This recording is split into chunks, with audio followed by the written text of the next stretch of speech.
Hello, and welcome to episode 131 of Rivers Arcade Review. My name is Ed. This channel is dedicated to the coin-operated video games of yesteryear. Today I'll be doing a viewer request. Today's game was requested by the viewer Pac-Man Fan 2008, and the game they requested was Arabian. Arabian was released in 1983 by Sun Electronics and licensed to Atari. My first time playing this game was at Western Trails in Oaklawn, Illinois. Arabian is a platform game in which you control your character with an 8-way joystick and a kick button. You need to maneuver your character through a series of Arabian Night themed rounds in order to save your girlfriend. Moving the joystick sideways will move your character to the left and right. Moving the joystick downward will be twofold. If you are near a ladder or other climbing device, you will move down, although if there is no climbing device, your character will duck. Moving the joystick up will also be twofold. Moving up while by a climbing device will allow you to climb, although when you aren't, you will jump upward. Moving diagonal upward will cause you to jump at an angle in the direction that you press the joystick, and moving diagonally downward will cause you to crawl in the direction that you press the joystick. Game begins with the storybook type cutscene. There will be a storybook in the center of the playfield. The book will open and a page will be peeled back and page 1 will be displayed, as well as a picture of a pirate ship.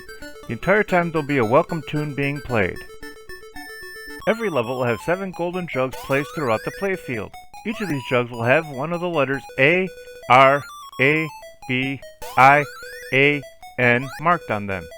You can collect the jugs in any order, although you'll earn bonus points if you collect the jugs in the order that spells Arabian. Since there are 3 letter A's, the game doesn't care which order you collect them as long as you collect the A when the A is the next letter in Arabian. Collecting the last gold jug will end the level. If you lose a life, you will retain the jugs you previously collected, although management settings can change so you will have to collect all 7 jugs after you lose a life. Occasionally, a genie will appear from one of the jugs. The genie will begin as a pink puff of smoke that comes out of one of the jugs. You can safely collect the jug if the genie is still smoke, although once he fully appears, touching him or the jug will cost you a life. The first level will take place on a ship. This ship will consist of a hull section along with 2 tall masts with sails connected to them. The hull section will have a cutaway section so you can see the inside of the hull. There will be 2 ladders on the inside of the hull that you will need to climb to reach the top side. Once you reach the deck, you will need to climb the mast in order to reach the gold jugs. You can safely walk on the horizontal extensions of the mast which hold the sails. Although you are able to walk on these sections, if you fall off the end, you will lose a life, although for some reason this will only happen if you fall off the left side. During the game you'll face 2 main enemies. There will be bluebirds called rocks and purple ghostly figures called Oscars. You need to avoid these enemies because if you contact one of them, you will lose a life. You do have a defense against these enemies. By pressing the kick button, you can temporarily kick these enemies off the screen. You can knock extra enemies off the screen if they are in the path of the enemy you just kicked. As the round continues, more enemies will appear. The Oscars will first appear as a pink puff of smoke before becoming a full-grown Oscar. There will also be a large blue bird that will fly across the top of the playfield.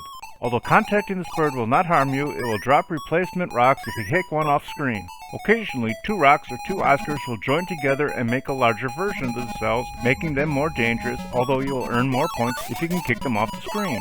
If you don't clear the level in a timely fashion, you will lose a life. After approximately 1¼ minutes, the display will say time over, and one by one, the letters A, R, A, B, I, A, N will be replaced by flashing skulls. Every time the skulls flash 4 times, an additional skull will replace one of the letters. After approximately 30 seconds, all 7 letters will have been replaced with skulls and you will lose a life. If you clear the level before you completely run out of time, you will not lose a life. Clearing the level will bring you to the cutscene with the book once again, and now the page will turn to page 2, which will be a cave-like level. Throughout the structure will be multiple areas that you cannot walk across. There will be multiple raised bumps on the floor as well as low ceilings. You need to do a diagonal jump to clear the raised bumps, and you will need to crawl under the low ceilings. If you let go of the joystick while crawling under a low ceiling, you won't lose a life, although you must continue to crawl to make it past the low ceiling. Instead of ladders and masts, this level will have vines that you will need to climb from level to level. In addition to the vertical vines, there will be many vines that will be hanging from the ceiling. You will need to use these vines to climb across the gaps in the floors. Jumping upward in any direction will cause you to automatically grab these vines, and you will only need to move the joystick left or right to traverse these vines horizontally. To jump off these vines, you need to press down on the joystick. Just like the previous level, you need to collect all 7 jugs to clear the level. Clearing the second level will bring you to the book screen again, and the page will turn to page 3, which will take place outside of the castle. This level will bring a new challenge: flying carpets. These carpets will continually move from side to side, although they will never change height. You need to jump across these carpets to collect the jugs. You need to jump on these rugs from the side because if you hit one from below, you won't succeed with the jump.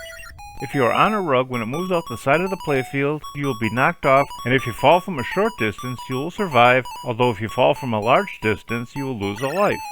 There will also be several stationary platforms as well as several vines and ladders. Clearing this level will bring you back to the book screen and the page will be turned to page 4. This level will take place inside of the castle. This level will have a combination of obstacles you faced from previous rounds. The ground level will also consist of 2 staircases that you will need to climb up. Similarly to the carpets, you need to jump on these stairs from the side. Above the stairs will be 4 flying carpets which you will have to traverse. Above the carpets will be a ladder you need to climb to the stationary platforms. In order to clear the gaps in these platforms, you'll need to climb across curtains on the ceiling, which will act the same as the vines from level 2. Once you collect the final jug, you will reach your girlfriend and will receive a cutscreen where you and your girlfriend will be riding on a carpet and a series of enemies will gather above and jump over each other until the final one will fall to his death. After the cutscreen, the game will continue at the beginning. Although the jugs will be in the same position, the letters will now be rearranged, making it harder to collect the bonus. In addition, the enemies will move much faster. Scoring for the game is as follows. You earn 100 points for killing a monster by kicking it off the screen, 600 points for killing 2 monsters with 1 kick, 1600 points for killing 3 monsters with 1 kick, and 3600 points for killing 4 monsters with 1 kick. You'll earn 500 points for collecting each jug and 1000 points for killing a Super Rock or Super Oscar. You'll earn a bonus for collecting the jugs to spell Arabian. This bonus is figured at 2000 points plus 2000 points multiplied by the section number. Each time you save your girlfriend, the section number will increase by 1. I enjoyed playing this game and would recommend playing it whether in an arcade setting or on an emulator. I like this game more than King and Balloon, but not as much as Penguin Coon Wars, so Arabian flies its way into the 62nd position overall. Thanks for watching, I hope you enjoyed it. If you have any games you'd like me to review, please leave a message below or on my homepage. Please remember to hit like, share, and subscribe, and stay tuned to new videos every Sunday.